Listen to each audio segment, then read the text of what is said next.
د نظام الدین قیصاري وروستی انجام څه شو؟ چېرته دا اوس روان دي؟ ګرانو لیدونکو السلام علیکم.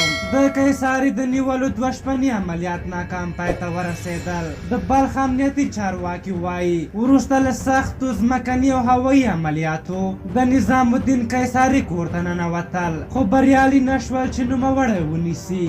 د بلخ امنیه قمندانۍ چارواکي وایي افغان ځواکونه تېره شپه د قیصاري کور ته ننوتل، خو هغه یې نه دی لیدلی. امنیتي چارواکي زیاتوي چې ځواکونو یې په سیمه کې د قیصاري د 8 ساتونکو مړي ترلاسه کړي دي. دوی وایي د نظام الدین قیصاري 13 ساتونکي ژوندي نیولي دي.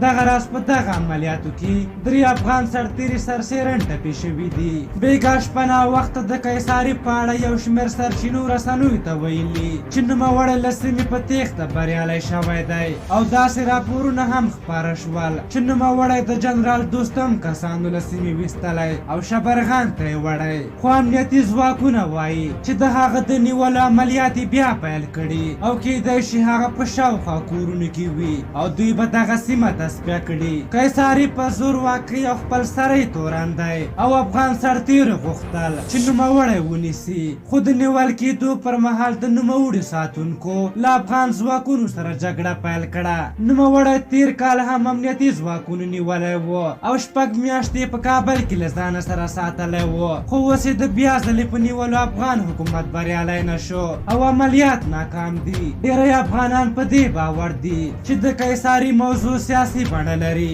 د هغه نیول کېدل، خوشي کېدل، بیا ځلې عملیات او د هغه د مړیو ژوندي ورکېدل. په هر حال باور دا دی چې که حکومت قیصاري ونه نیسي نو حیثیت ته به یې لویه صدمه ورسیږي. په هر حال تاسو د قیصاري د موضوع په هکله څه نظر لرئ؟ خپل نظرونه هم راته په کمنټ کې ولیکئ. که زموږ ویډیو مو خوښه شوې وي ضروري لایک کړئ. تر بلې ویډیو مو په لوی او بخښونکي خدای سپارم. د الله په امان.